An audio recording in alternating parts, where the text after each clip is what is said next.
ఫిబ్రవరి 22న వెలుగు చూసిన కల్తీపాల ఘటనలో మరణ మృదంగం కొనసాగుతుంది. తొలి రోజున 6 మృతి చెందగా రోజుకొకరు చొప్పున ఈ రోజు వరకు మొత్తం 11 మంది మరణించినట్లు అధికారులు ప్రకటించారు. నిన్న డెల్టా ఆసుపత్రిలో చికిత్స పొందుతున్న 72 ఏళ్ల అనంతలక్ష్మి మృతి చెందగా ఈ రోజు 73 ఏళ్ల ఎస్ రామలక్ష్మి కన్నుమూశారు. దీంతో మృతుల సంఖ్య 11కు చేరింది. కల్తీపాలు తాగిన వారందరికీ మూత్రపిండాలు విఫలమవుతున్నాయి. మరోవైపు రాజమహేంద్రవరం సెంట్రల్ జైల్లో రిమాండ్లో ఉన్న పాల వ్యాపారి అడబాల గణేశ్వరరావుపై మొత్తం 9 కేసులు నమోదు చేశారు. పోలీసుల విచారణలో గణేష్ కల్తీపాలకు గల కారణాలను వెల్లడించాడు. తాను నిర్వహించే వరలక్ష్మి డైరీలోని పాలు నిల్వ చేసే ఫ్రీజర్ లీకేజీ కావడంతో రాజమహేంద్రవరంలోని టింకరింగ్ దుకాణంలో మరమ్మతులకు ఇచ్చారు. అక్కడ ఫ్రీజర్కు ఎంసీల్ అతికించారు. అప్పటికి లీకేజీ ఆగక ఎంసీల్ రసాయనాలు పాలలో కలిసి ఇథిలిన్ గ్లైకాల్ విషంగా మారి 11 మంది ప్రాణాలను బలికొంది. పాలు ఫ్రీజర్ను ఫోరెన్సిక్ పరీక్షలకు పంపగా పాలల్లో ఇథిలిన్ గ్లైకాల్ రసాయనం కలిసినట్టు నిర్ధారించారు. తూర్పుగోదావరి జిల్లాలోని రాజానగరం, లాలా చెరువు ప్రాంతాల్లో నిబంధనలకు విరుద్ధంగా అధిక ఇసుక లోడుతో వెళ్తున్న 2 లారీలను సీజ్ చేసినట్లు జిల్లా రవాణా శాఖ అధికారి ఆర్ సురేష్ వెల్లడించారు. యజమానులపై కేసు నమోదు చేసి మొత్తం 1,74,000 అపరాధ రుసుం విధించి వసూలు చేశారు. పరిమితికి మించి ఇసుక రవాణా చేయడం వల్ల రహదారులపై ఇసుక జారిపడి ప్రమాదాలు సంభవించే అవకాశాలు ఉన్నాయని, ఇలాంటి ఘటనల వల్ల గతంలో ప్రజలు ప్రాణాలు కోల్పోయినా ఆసుపత్రి పాలైన సందర్భాలు కూడా చోటు చేసుకున్నాయని అధికారులు తెలిపారు. అందువల్ల ఇసుక రవాణా చేసే వాహన యజమానులు, డ్రైవర్లు ప్రభుత్వం నిర్దేశించిన నిబంధనలను ఖచ్చితంగా పాటించాలని సూచించారు. అంతర్జాతీయ మహిళా దినోత్సవాన్ని పురస్కరించుకుని ఆంధ్రప్రదేశ్ రాష్ట్ర మహిళా కమిషన్ పిలుపు మేరకు honouring the warrior we team అనే నినాదంతో ఆదికవి నన్నయ్య విశ్వవిద్యాలయంలో వాగ్దాన్ ఉత్సాహంగా జరిగింది. ఈ కార్యక్రమానికి ముఖ్య అతిథిగా వీసీ ఆచార్య ఎన్ ప్రసన్నశ్రీ హాజరై జెండాను ఊపి వాగ్దాన్ ర్యాలీని ప్రారంభించారు. యూనివర్సిటీలోని ఎన్ బ్లాక్ వద్ద ప్రారంభమైన ఈ ర్యాలీ జాతీయ రహదారి వరకు వెళ్లి తిరిగి అడ్మినిస్ట్రేషన్ బ్లాక్ వద్ద మానవహారంగా చేరి మహిళా చైతన్య నినాదాలు చేశారు. విద్యార్థులు, అధ్యాపకులతో పాటు వీసీ ఆచార్య ఎస్ ప్రసన్నశ్రీ నడిచి వారిలో స్ఫూర్తిని నింపారు. ఈ సందర్భంగా వీసీ మాట్లాడుతూ ఆంధ్రప్రదేశ్ రాష్ట్ర మహిళా కమిషన్ మహిళల్లో స్ఫూర్తిని, చైతన్యాన్ని తీసుకువచ్చే విధంగా వివిధ కార్యక్రమాలు నిర్వహించడం హర్షణీయమన్నారు. ఈ కార్యక్రమంలో registrar Acharya KV Swamy, women's cell coordinator Acharya P Umamaheswaridevi, women cell members అధ్యాపకులు పాల్గొన్నారు. ఇండియన్ ఆర్థోస్కోపీ సొసైటీ రాజమహేంద్రవరం ఆర్యపురంలోని సాయి సూపర్ స్పెషాలిటీ హాస్పిటల్ ఆధ్వర్యంలో ఈరోజు సాయి హాస్పిటల్లోని సినాప్స్ ఆడిటోరియంలో మోకాలి శస్త్రచికిత్స విధానాల్లోని అత్యాధునిక పద్ధతులపై ఆర్థోస్కోపీ వైద్య విజ్ఞాన సదస్సు జరిగింది. కోస్తా జిల్లాలో తొలిసారి జరిగిన ఈ సదస్సుకు దేశంలోని వివిధ ప్రాంతాల నుండి వచ్చిన వైద్య నిపుణులు పాల్గొని మాట్లాడారు. కీహోల్ ద్వారా మోకాలి సర్జరీలను చేసే విధానాల్లో కొత్త ఆవిష్కరణలు జరిగాయని ప్రముఖ ఆర్థోపెడిక్ వైద్య నిపుణులు doctor Arya Purnachandra Tejaswi, doctor Nagaraj Shetty, doctor Gangavarapu Sridhar, doctor Shameer Sheikh, doctor K Vijay Kumar వివరించారు. ACL, PCL, meniscal root repair, meniscus repair, ACL revision వంటి సర్జరీలోనే అత్యంత క్లిష్టమైన సర్జరీలను వైద్య నిపుణులు సాయి హాస్పిటల్లోని ఆపరేషన్ థియేటర్లో చేస్తూ సినాప్స్ ఆడిటోరియంలో స్క్రీన్పై ప్రత్యక్ష ప్రసారం ద్వారా వివిధ ప్రాంతాల నుండి వచ్చిన ఆర్థోపెడిక్ వైద్య నిపుణులకు ప్రదర్శిస్తూ మెలకువలను వివరించారు. 2 తెలుగు రాష్ట్రాల నుండి సుమారు 100 మందికి పైగా వైద్య నిపుణులు ఈ సదస్సుకు హాజరయ్యారు. ప్రతి 3 నెలలకు ఒకసారి విధిగా వైద్య విజ్ఞాన సదస్సు నిర్వహించడం ద్వారా వైద్య విధానాల్లోని కొత్త ఆవిష్కరణలు వైద్య నిపుణులకు అందించాలన్న లక్ష్యంతో సాయి హాస్పిటల్ నిర్వహిస్తున్న వైద్య విజ్ఞాన సదస్సులో భాగంగా ఈ సదస్సు నిర్వహించినట్లు సాయి హాస్పిటల్స్ అధినేత డాక్టర్ కె విజయ్ కుమార్ చెప్పారు. వైద్య విజ్ఞాన రంగంలో కొత్త సాంకేతిక ఆవిష్కరణలు జరిగినప్పుడు వాటిని అందిపుచ్చుకోవడంలో సాయి హాస్పిటల్స్ ఎప్పుడూ ముందుంటుందని, అదే సమయంలో గోదావరి జిల్లాలోని వైద్యులకు కూడా ఆధునిక ఆవిష్కరణలు అందించాలన్నది సాయి హాస్పిటల్ లక్ష్యమని డాక్టర్ విజయ్ కుమార్ చెప్పారు. టీ20 ప్రపంచ కప్ ఫైనల్ మ్యాచ్ ఈరోజు సాయంత్రం అహ్మదాబాద్ వేదికగా జరగనుంది. భారత్, న్యూజిలాండ్ మధ్య జరిగే ఈ పోరుపై సర్వత్రా ఆసక్తి నెలకొంది. డిపెండింగ్ ఛాంపియన్స్గా బరిలోకి దిగిన టీమిండియా సొంతగడ్డపై ఛాంపియన్ల నిలవాలని ఉర్బిల్లూరుతుంది. మరోవైపు ఎలాగైనా తొలిసారి ఐసీసీ వరల్డ్ కప్ ట్రోఫీని కైవసం చేసుకోవాలని కివీస్ ఆశిస్తుంది. ఇరు జట్లు సెమీస్లో అసాధారణ ప్రదర్శనతో ఫైనల్కు వచ్చాయి. టీ20 ప్రపంచ కప్ చరిత్రలో ఒకసారి కూడా న్యూజిలాండ్పై భారత్ గెలవలేదు. ఇప్పటి వరకు టీ20 ప్రపంచ కప్ మ్యాచ్ల్లో 3 సార్లు న్యూజిలాండ్తో టీమిండియా తలపడింది. వాటిల్లో ఒకసారి కూడా భారత్ జట్టు గెలవలేకపోయింది. ఇప్పుడు ఇదే అంశం టీమిండియా అభిమానులను కలవరపెడుతుంది.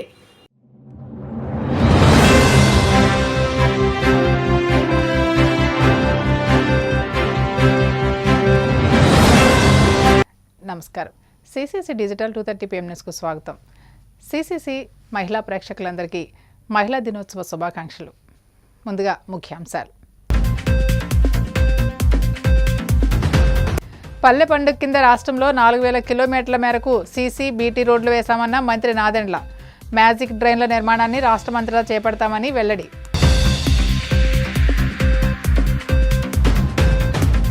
ఆర్ఎంబీ రోడ్ల నిర్మాణానికి కూటమి ప్రభుత్వం కట్టుబడి ఉంది. అసెంబ్లీలో రోడ్ల అభివృద్ధిపై సభ్యులు అడిగిన ప్రశ్నలకు బదులిచ్చిన మంత్రి బీసీ జనార్దన్ రెడ్డి.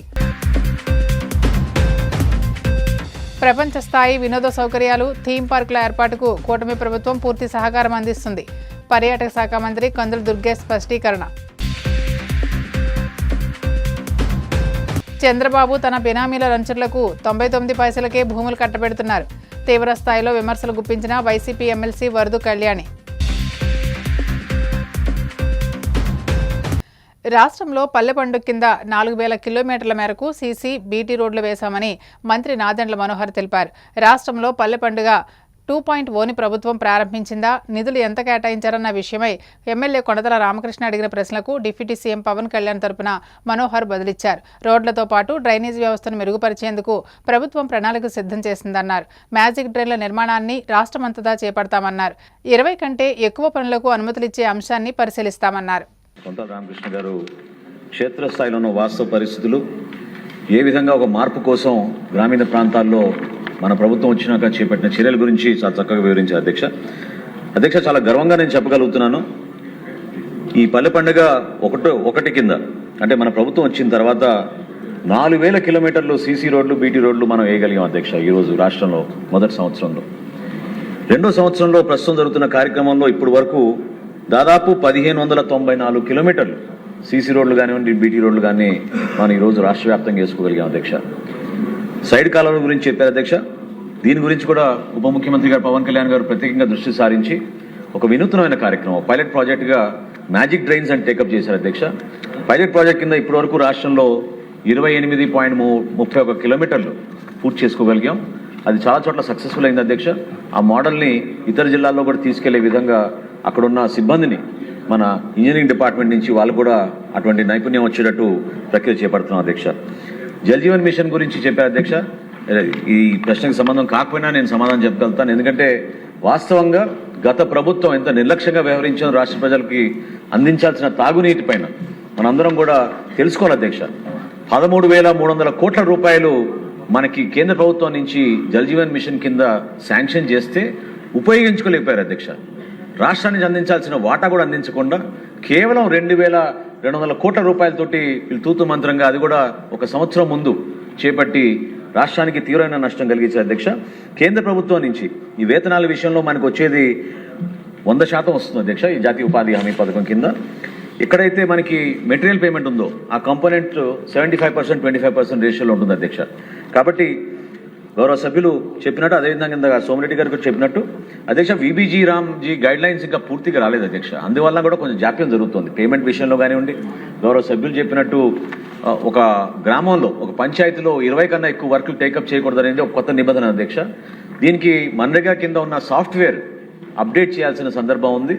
రాష్ట్ర ప్రభుత్వం మన పంచాయతీరాజ్ విభాగం కూడా కొత్తగా సాఫ్ట్వేర్ ఒకటి తయారు చేసి ఎక్కడైతే వర్క్స్ జరుగుతున్నాయో రియల్ టైం మానిటరింగ్ జరిగేటట్టు మనం ఈ రోజున ప్రతి ఒక్కరికి అందుబాటులో ఉండేటట్టు సమాచారం పెట్టాం అధ్యక్ష. ఇంక్లూడింగ్ మన ట్యాక్స్ కలెక్షన్ కూడా డిమాండ్ ఎంత ఉంది, ఎంతవరకు ప్రజలకు దాన్ని చెల్లించగలిగారు, ఏ విధంగా మనం ఈ కార్యక్రమాన్ని చాలా పారదర్శకంగా తీసుకెళ్లగలుగుతున్నామో డైరెక్ట్గా వెబ్సైట్ ద్వారానే మనం ఈరోజు మన రాష్ట్రంలో ప్రజలందరికీ కూడా అందుబాటులోకి తీసుకొచ్చాం అధ్యక్ష. ఖచ్చితంగా గౌరవ సభ్యులు కోరినట్టు పేమెంట్స్ ఇంకొంచెం డ్యూ ఉన్నవి అన్నీ కూడా తప్పకుండా వాటికి ప్రాధాన్యత ఇచ్చి వీలైనంత వరకు త్వరలోనే వాటిని క్లియర్ చేస్తాం అధ్యక్ష. రాష్ట్రంలోని ఆర్ఎండ్బి రోడ్ల పునరుద్ధరణకు ప్రభుత్వం కట్టుబడి ఉందని మంత్రి బీసీ జనార్దన్ రెడ్డి తెలిపారు. అసెంబ్లీలో ఎమ్మెల్యేలు వేగుళ్ల జోగేశ్వరరావు, మాధవిరెడ్డి రోడ్ల అభివృద్ధిపై అడిగిన ప్రశ్నలకు ఆయన బదులిచ్చారు. మండపేట నియోజకవర్గంలో రోడ్ల పునరుద్ధరణ మరమ్మతులకు 20 కోట్లు కేటాయించామని, మిగిలిన రోడ్ల మరమ్మతులకు నిధులు కేటాయిస్తామని అన్నారు. కడప ప్రధాన రోడ్లకు 16.70 కోట్లతో పరిపాలనా అనుమతులు ఇచ్చామన్నారు. అధ్యక్ష, మా అసెంబ్లీ నియోజకవర్గం మరియు మా జిల్లా కేంద్రమైన కడప నగరంలో గతంలో 2014-19 మధ్యన తెలుగుదేశం పార్టీ హయాంలో కడప నగరంలోని ఆర్ఎన్బి రోడ్లకు మరమ్మతులు చేపట్టడం జరిగింది అధ్యక్ష. ఆ తర్వాత వైఎస్ఆర్ కాంగ్రెస్ పార్టీ అధికారంలో ఉన్న గత 5 సంవత్సరాల్లో ఎక్కడ ఒక తట్టెడు కంకర కూడా వేసిన పాపాన పోలేదు అధ్యక్ష. నగర విస్తీర్ణం వలన, నగరం విస్తరిస్తున్న వలన ఈ రోడ్లు నగరంలో కలిసిపోయి ప్రజలకు తీవ్ర ఇబ్బందుల్లో ఉన్నారు అధ్యక్ష. నగరం మీదుగా రాష్ట్రంలోని వివిధ ప్రాంతాలలో పాటు దేశంలోని వివిధ రాష్ట్రాల నుంచి యాత్రికులు రోడ్డు మార్గాన తిరుమలకు ప్రయాణిస్తూ ఉంటారు అధ్యక్ష. వీరందరూ ఈ అధ్వానంగా ఉన్న రోడ్ల వలన ఇబ్బందులు పడుతున్నారు అధ్యక్ష. కాబట్టి ఆర్ఎన్బి మంత్రి గారికి చిన్న విన్నపం అధ్యక్ష. ఈ రోడ్లకు మరమ్మతులకు గాను 22 కోట్ల రూపాయల ప్రతిపాదనలు ప్రభుత్వానికి ఆల్రెడీ సమర్పించడం జరిగింది అధ్యక్ష. ఈ రోడ్ల అభివృద్ధి వలన మా నియోజకవర్గానికే కాకుండా జిల్లాలోని ఇతర నియోజకవర్గాల ప్రజలతో పాటు తిరుమలకు వెళ్లే ప్రతి ఒక్క భక్తునికి సౌకర్యంగా ఉంటుంది అధ్యక్ష. అంతేకాకుండా ఇవి టౌన్లో కలిసిపోవడం వల్ల ఈ యొక్క రోడ్లు అభివృద్ధి జరిగితే ప్రజలకు కూడా చాలా సానుకూలంగా ఉండి టౌన్ అభివృద్ధికి ఎంతగానో ఉపయోగపడుతుంది అధ్యక్ష. అలాగనే తిరుమలేసిన తొలి గడపైన దేవుని కడప అభివృద్ధి చెందడానికి అవకాశం ఉంటుంది అధ్యక్ష. దయచేసి అధికారులు సమర్పించిన ప్రతిపాదనల ప్రకారం మా కడప నియోజకవర్గంలోని ఈ ఆర్ఎన్బి రోడ్ల మరమ్మతులకు గాను ఒక 22 కోట్ల రూపాయలను మంజూరు చేయవలసిందిగా తమ ద్వారా గౌరవ మంత్రి గారిని కోరుకుంటున్నాను అధ్యక్ష. ధన్యవాదాలు అధ్యక్ష.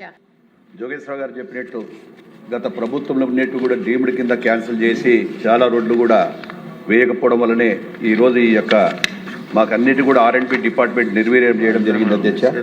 కొత్తగా కూటమి ప్రభుత్వం వచ్చిన తర్వాత గౌరవ ముఖ్యమంత్రి గారి సూచనతో మా అధికారులందరూ కూడా ఎక్కడైతే వెహికల్ మూవ్మెంట్ లేకుండా పోతుందో అక్కడ కూడా మూవబుల్ దగ్గర కూడా ఇప్పటికే ఆ యొక్క నియోజకవర్గానికి 20,50,00,000 ఇవ్వడం జరిగింది. వారు చెప్పినటువంటి కూడా నోట్ చేసుకున్నాము. వీలైన త్వరలో నిధులను బట్టి ఖచ్చితంగా కూడా అవి కంప్లీట్ చేస్తామని చెప్పి తెలియజేస్తా ఉన్నాము. అదేవిధంగా కడపకు సంబంధించింది కూడా అధ్యక్ష మాధవిరెడ్డి గారు చెప్పారు 16,79,00,000 రూపాయలు కూడా శాంక్షన్ కూడా చేయడం జరిగింది. త్వరలోనే అవన్నీ కూడా చేసి కంప్లీట్ చేస్తామని చెప్పి తెలియజేస్తా ఉన్నాం అధ్యక్ష. బైపాస్ కూడా అధ్యక్ష మా దగ్గర అన్ని కూడా తెప్పించుకున్నాము. ఎప్పుడైతే నిధులు వస్తాయో అప్పుడు వచ్చిన తర్వాత ఖచ్చితంగా తొందరగా చేస్తామని చెప్పి తెలియజేస్తా ఉన్నాం. గారు వారికి పుష్కరాలు ఉంది, చాలా డబ్బు వస్తుంది, అన్ని రోడ్లు వేసుకోవచ్చు. ఖచ్చితంగా అధ్యక్ష పుష్కరాలకు డబ్బులు వస్తే కానీ దాంట్లోనే చేస్తాము. రాష్ట్రంలో ప్రపంచ స్థాయి వినోద సౌకర్యాలు థీమ్ పార్కుల ఏర్పాటుకు కూటమి ప్రభుత్వం పూర్తి సహకారం అందిస్తుందని పర్యాటక శాఖ మంత్రి కందుల దుర్గేష్ శాసనసభలో తెలిపారు. ప్రతిపాడు నియోజకవర్గంలోని కర్నూతల గ్రామంలో డిస్నీ వరల్డ్ ఏర్పాటుకు ప్రతిపాదనలు ఉన్నాయా అని ఎమ్మెల్యే బూర్ల రామాంజనేయులు ప్రశ్నించారు. ఈ సందర్భంగా మంత్రి మాట్లాడుతూ ఇమాజికా, వండర్లా వంటి సంస్థలు తిరుపతి, విశాఖలో ప్రాజెక్టుల ఏర్పాటుకు ఆసక్తి చూపాయని అన్నారు. ఇటీవల భాగస్వామ్య సదస్సులో పర్యాటక శాఖ 18,448 కోట్ల విలువైన 102 అవగాహన ఒప్పందాలు చేసిందని, అందులో 3 థీమ్ పార్కులకు సంబంధించినవి ఉన్నాయని తెలిపారు. గౌరవ సభ్యులు చాలా ఈ మధ్యకాలంలో పర్యాటక రంగంలో వస్తున్నటువంటి మార్పుని దృష్టిలో పెట్టుకుని ఒక మంచి సలహా ఇచ్చారు అధ్యక్ష. నిజానికి ఈ రకమైనటువంటి డిస్నీ వరల్డ్ లాంటి కార్యక్రమాన్ని మనం చేపట్టాలనేటువంటి అంశం మీద ముఖ్యమంత్రి గారు కూడా మాకు ఒక సూచన కూడా చేయడం జరిగింది అధ్యక్ష. దాని పర్యవసానంగా ముంబై, బెంగళూరు, హైదరాబాద్ లాంటి నగరాల్లో ఇలాంటి థీమ్ పార్కుల్ని నిర్వహిస్తున్నటువంటి ఇమేజికా అనేటువంటి సంస్థ, వండర్లా అనేటువంటి మరో సంస్థతోటి మేము చర్చలు జరుపుతున్నాం అధ్యక్ష. పర్యాటక శాఖ ఈ కంపెనీలు తిరుపతి, విశాఖపట్నం ప్రాజెక్టులను చేపట్టడానికి ఆసక్తి చూపించాయి అధ్యక్ష. అయితే దీని నేపథ్యాన్ని కొంత మనం దృష్టిలో పెట్టుకున్నట్లయితే ప్రధానంగా ఈ డిస్నీ ల్యాండ్ లాంటి ప్రాజెక్టులు చాలా ఎక్కువ పెట్టుబడి అవసరమైనటువంటి ప్రాజెక్టులు అధ్యక్ష. $1 బిలియన్ మేర అత్యంత భారీ ప్రైవేట్ పెట్టుబడులు అవసరం అవుతాయి అధ్యక్ష. ప్రపంచవ్యాప్తంగా ఇటువంటి థీమ్ పార్కులు ఎప్పుడు కూడా ప్రైవేట్ కంపెనీలే టేకప్ చేసినాయి అధ్యక్ష. ప్రభుత్వాలు కేవలం భూమి ఇవ్వటం కానీ, లేకపోతే ఇన్సెంటివ్స్ ఇవ్వటం కానీ, సపోర్ట్ సిస్టమ్ డెవలప్ చేయడం కానీ ప్రభుత్వాలు చేస్తాయి. కానీ పెట్టుబడులు మాత్రం ప్రైవేట్ రంగంలోనే. ఇందాక గౌరవ సభ్యులు చెప్పిన విధంగా పీపీపీ మోడల్లో చేయడానికి ప్రభుత్వం ముందుకు వస్తుంది అధ్యక్ష.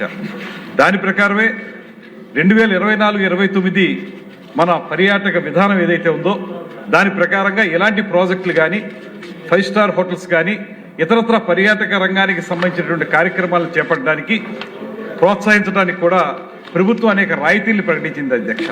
అందులో ప్రధానంగా 40 కోట్ల వరకు 5% నుంచి 10% వరకు ఫిక్స్డ్ క్యాపిటల్ ఇన్వెస్ట్మెంట్ సబ్సిడీ కానీ, 100% స్టాంప్ డ్యూటీ రియంబర్స్మెంట్ కానీ, 100% ల్యాండ్ కన్వర్షన్ ఫీజు ఎగ్జంప్షన్ కానీ, అదేవిధంగా ఇండస్ట్రియల్ టారిఫ్ ప్రకారం విద్యుత్ ఖర్చులు ఏముంటాయో ఎలక్ట్రిసిటీ ఛార్జెస్, పవర్ ఛార్జెస్, వాటి రియంబర్స్మెంట్ కానీ, 7 నుంచి 15 ఏళ్ల పాటు 100% SGST రియంబర్స్మెంట్ కానీ, అదేవిధంగా 3 ఏళ్ల పాటు EPF, ESIలో 50% నుంచి 100% వరకు రియంబర్స్మెంట్, మెగా మరియు అల్ట్రా మెగా ప్రాజెక్టు కోసం కేస్ బై కేసు ఆలోచించి వాళ్ళకి చాలా సపోర్ట్ ఇవ్వటం, అదేవిధంగా పారిశ్రామిక హోదా కల్పించడం వల్ల పరిశ్రమలకు ఏ రకమైనటువంటి రాయితీలు వస్తాయో అవన్నీ ఇవ్వడం ద్వారా ఈ కార్యక్రమాన్ని ఏర్పాటు చేయడం జరుగుతుంది అధ్యక్ష. దానికి ఎలా ఖర్చు పెడతారంటే ఎప్పుడైనా సరే డిమాండ్ సప్లై అనే దాని మీద ఆధారపడి ఉంటుంది కనుక ఇంత ఖర్చు పెడితే దాని రిటర్న్ వస్తుందా లేదా అనేది ఆలోచించాలి. ఆ దేశాల్లో ఆ రకమైన రిటర్న్ వస్తుంది. మన దేశంలో వచ్చేటప్పటికి మన స్పెండింగ్ కెపాసిటీ ఎంత ఉంది, మన ఫుట్ఫాల్ ఎంత ఉంది, పర్టికులర్ ప్లేస్లో మనం డిస్నీల్యాండ్ లాంటిది ఏర్పాటు చేస్తే ఎంతమంది పర్యాటకులు వస్తారు, వాళ్ళ యొక్క స్పెండింగ్ కెపాసిటీ ఎలా ఉంది, పర్చేసింగ్ కెపాసిటీ ఎలా ఉంది, ఇవన్నీ ఆలోచిస్తే మనకి ఇవాళకి కూడా మనకు ఒక్కొక్క పర్యాటకులు 20,000 నుంచి 21,000 మాత్రమే స్పెండింగ్ కెపాసిటీ మన దగ్గర ఉంది అధ్యక్ష. ఇది అంతర్జాతీయ స్థాయిలో ఇలాంటి థీమ్ పార్కులకి సరిపడేటువంటి ప్రమాణం కాదు. అందువల్ల మనం ప్రయత్నం చేస్తా ఉన్నాం అధ్యక్ష. వారు చెప్పినట్లుగా ఆ ప్రదేశం కానీ ఇతరత్ర ప్రదేశాలు కానీ తప్పనిసరిగా చేపట్టడానికి మేము ఈ మధ్యకాలంలో కొంత కార్యాచరణ కూడా చేపట్టాం అధ్యక్ష. అందులో పర్యాటక శాఖ ఈ మధ్యకాలంలో హిక్సా అనేటువంటి సంస్థతోటి Arabian travel market ITB Berlin కూడా వెళ్ళాం అధ్యక్ష. బెర్లిన్లో కూడా దీన్ని ప్రతిపాదించాం. వరల్డ్ ట్రావెల్ మార్ట్ ఇలాంటి అంతర్జాతీయ రోడ్ షోలతో పాటు సాతే మన ఢిల్లీలో జరిగేటువంటి సాతే అనేటువంటి south Asia's leading travel and tourism exhibition, TTF Hyderabad అనే ట్రావెల్ టూరిజం ఫేర్ వంటి జాతీయ స్థాయి సదస్సుల్లో పాల్గొన్నాం. దాంతోపాటు భాగస్వామ్య సదస్సులో 18,448 కోట్ల విలువైన 102 అవగాహన ఒప్పందాలపై సంతకం చేశాం. వీటిలో 3 ఒప్పందాలు థీమ్ పార్కుల అధ్యక్ష. కానీ ఏదైనా డిస్నీల్యాండ్ రేంజ్లో చేయాలంటే పెట్టుబడి చాలా అవసరం. ప్రైవేట్ రంగంలో ఎవరైనా వచ్చినట్లయితే వాళ్ళ డిమాండ్ని సప్లైని దృష్టిలో పెట్టుకుని ఇది వర్కౌట్ అవుతుందనే ఆలోచనతో వారు వస్తే సంపూర్ణంగా సహకరిస్తాం. గౌరవ సభ్యులు చెప్పినటువంటి ప్రదేశాన్ని కూడా దానికి ఉపయోగించడానికి కనుక అభ్యంతరం లేదు. ప్రభుత్వ పరంగా అన్ని సహకారాలు అందిస్తాం. కానీ పెట్టుబడులు పెట్టే వాళ్ళని మాత్రం మనం చూసుకోవాల్సిన అవసరం ఉంది అధ్యక్ష. ఆ రకంగా ఎవరైనా ముందుకు వస్తే 100% సపోర్ట్ చేయడానికి ప్రభుత్వం సిద్ధంగా ఉంది.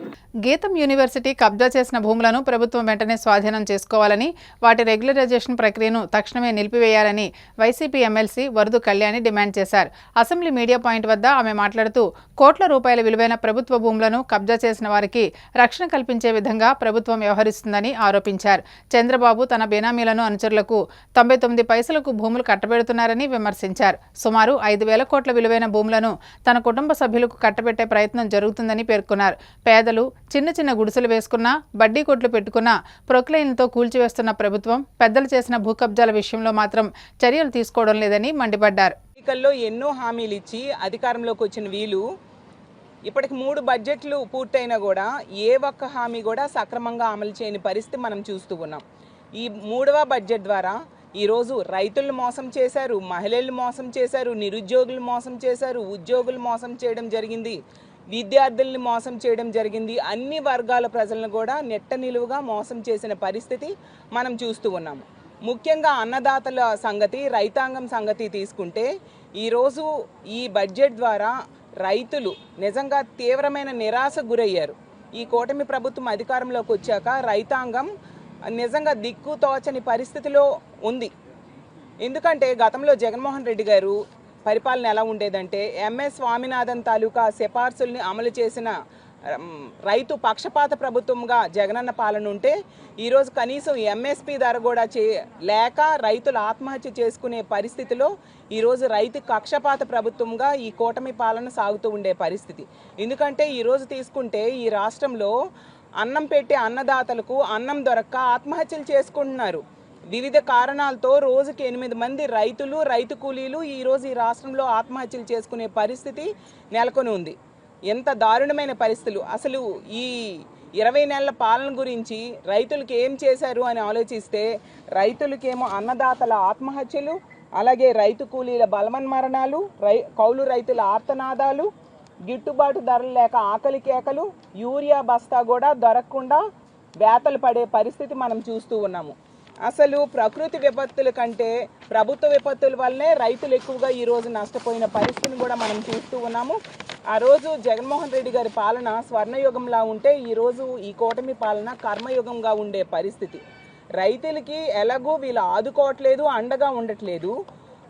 ఈ నష్టాలు వచ్చి ప్రభుత్వం ఆదుకోకపోవడం వలన రైతులు చనిపోతే వాళ్ళకి కనీసం పరిహారం కూడా ఇవ్వని పరిస్థితిలో ఈ కూటమి పాలన ఉంది. అవుతూ ఉన్నప్పుడు కూడా ఇంకా ఈ ప్రభుత్వం తెలుగుదేశం పార్టీ అనుకుంటా ఉంది ప్రతిపక్షంలోనే ఉన్నామనే భావంతోనే మాట్లాడుతున్నటువంటి మాటలు గతం గతం గతం. ఇది తప్ప ఈ 2 బడ్జెట్లు 2 సంవత్సరాల కాలంలో ఈ రాష్ట్రానికి ఏం చేయబోతా ఉన్నాం, దేనికి ఎంత కేటాయింపులు జరుగుతూ ఉన్నాయన్న దాని మీద స్పష్టత లేనటువంటి పరిస్థితులు కనిపించినటువంటి పరిస్థితులు ఓ పక్క ఉన్నాయి. అభిమానించే భక్తులందరూ కూడా ఆశగా ప్రభుత్వం వైపు చూశారు, శాసన మండలి వైపు చూశారు, శాసనసభ వైపు చూశారు. శాసనసభలో అయితే ప్రభుత్వమే ఒక స్క్రిప్ట్ ఇచ్చి ఆ స్క్రిప్ట్ ప్రకారం ఎవరెవరు ఏం మాట్లాడాలో డిసైడ్ చేసి వైఎస్ఆర్ కాంగ్రెస్ పార్టీ మీద బురద పోసే కార్యక్రమాన్ని తీసుకున్నారు. శాసన మండలిలో తిరుమల తిరుపతికి సంబంధించినటువంటి లడ్డు దానిపైన చర్చ జరగాలని వైఎస్ఆర్ కాంగ్రెస్ పార్టీ 6 రోజుల పాటు వాయిదా తీర్మానాలు ఇచ్చి 6 రోజులు మండలిని స్తంభింపజేస్తే చివరికి ఒప్పుకొని పారిపోయినటువంటి పరిస్థితులు. ఆ పారిపోయినటువంటి పరిస్థితుల్లో మరలా తిరిగి మేము ప్రభుత్వం మీద ఒత్తిడి వస్తే చర్చకి పర్మిషన్ ఇచ్చి మా సభ్యులు ఏ మాట మాట్లాడినా కూడా సాక్ష్యాధారాలతో సహా డాక్యుమెంట్స్ అన్నీ కూడా సభలో పెట్టినటువంటి పరిస్థితులు. చాలా ఆశ్చర్యకరమైనటువంటి పరిస్థితులు ఏంటంటే మేమేమో ప్రతిపక్షంగా మాట్లాడే ప్రతి మాటకు సంబంధించి కూడా డాక్యుమెంటరీ ఎవిడెన్స్ పేపర్లో సభలో పెడతా ఉంటే అధికార పక్షం నుండి మాట్లాడేవాళ్ళు ఏ కాగితం పెట్టరు, ఏ సాక్ష్యాధారం పెట్టరు. ఎంతసేపటికి కూడా శాసన మండలిలో కూడా ఆరోపణలు చేయటం, అనుమానాలను రేకెత్తించే రీతిలో మండలిలో వాళ్ళ నాయకులు అందరూ కూడా మాట్లాడినటువంటి పరిస్థితులు కూడా మనం చూసాం.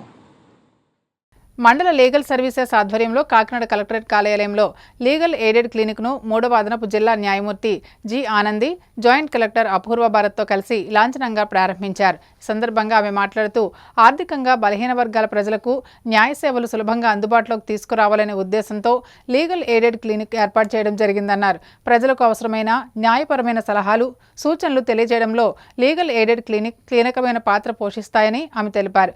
జాయింట్ కలెక్టర్ అపూర్వ భారత్ మాట్లాడుతూ ప్రతి సోమవారం ఉదయం 10 గంటల నుంచి సాయంత్రం 5 గంటల వరకు ఈ లీగల్ ఎయిడెడ్ క్లినిక్ పనిచేస్తుందని తెలిపారు. న్యాయపరమైన సలహాలు సూచనలు అవసరం ఉన్న ప్రజలు ఈ అవకాశాన్ని సద్వినియోగం చేసుకోవాలని కోరారు. ఉన్నాయా, కోర్టుకు రాలేము, లేకపోతే ఎక్కడికి వెళ్ళాలి, ఈ ప్రాబ్లమ్ని ఎలా సాల్వ్ చేసుకోవాలి, ఏ కోర్టుకి వెళ్ళాలో కూడా తెలియని వాళ్ళు ఇలాగ కలెక్టరేట్కి ఎలాగో గ్రీవెన్స్ డే రోజు వస్తారు.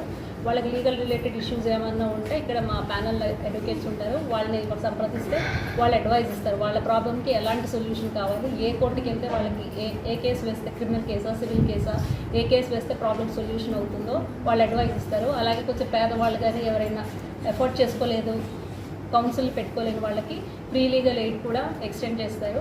సో ఇదేంటంటే కామన్ పబ్లిక్ కూడా లా అన్నది అవైలబిలిటీలో ఉండాలని, వాళ్ళు ఉన్న ప్రాబ్లమ్స్ తొందరగా సాల్వ్ అవ్వాలని, వీలైనంత ఖర్చు తక్కువతో వాళ్ళకి ఆ ప్రాబ్లమ్స్ అన్ని కూడా సాల్వ్. పశ్చిమ గోదావరి జిల్లా ఉండి అన్నా క్యాంటీన్ వద్ద పెనుమస్స భాను రాకేష్ సింధు దంపతుల కుమారుడు వేదవర్మ జన్మదినోత్సవం సందర్భంగా పేద ప్రజలకు అన్నదానం ఏర్పాటు చేయడం అభినందనీయమని వెలివరు వీరపేరంటాలమ్మ ఆలయ చైర్మన్ కల్లెపల్లి సతీష్ రాజు అన్నారు. ఉణుదురు రామకృష్ణరాజు ఆర్థిక సహకారంతో 38వ రోజు ఉండి అన్నా క్యాంటీన్ ప్రాంగణంలో 400 మందికి అన్నదానం చేశారు. అన్నా క్యాంటీన్ ప్రారంభించేంత వరకు రోజుకో దాత చొప్పున ఉండిలో పేదలకు అన్నదానం చేస్తున్న దాతలకు ధన్యవాదాలు తెలిపారు.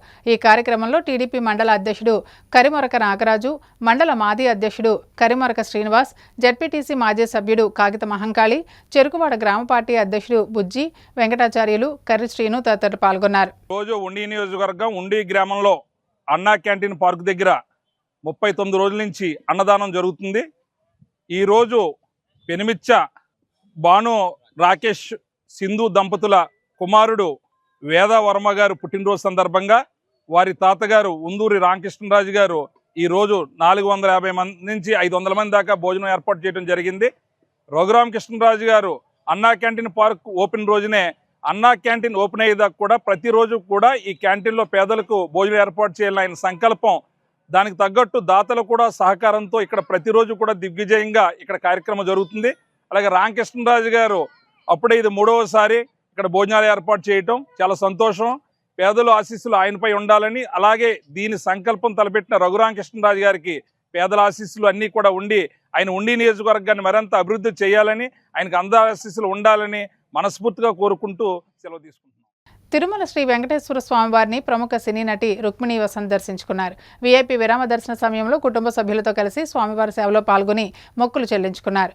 దర్శన అనంతరం వీరికి రంగనాయకుల మండపంలో వేద పండితులు వేదాశీర్వచనం అందించగా ఆలయ అధికారులు స్వామివారి తీర్థప్రసాదాలు అందజేసి పట్టు వస్త్రంతో సత్కరించారు.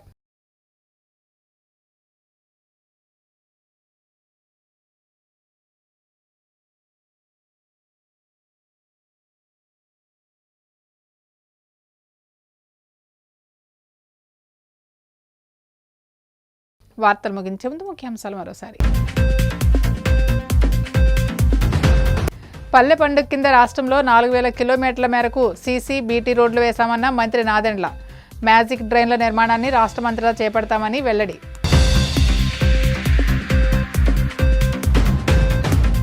ఆర్ఎంబీ రోడ్ల నిర్మాణానికి కూటమి ప్రభుత్వం కట్టుబడి ఉంది.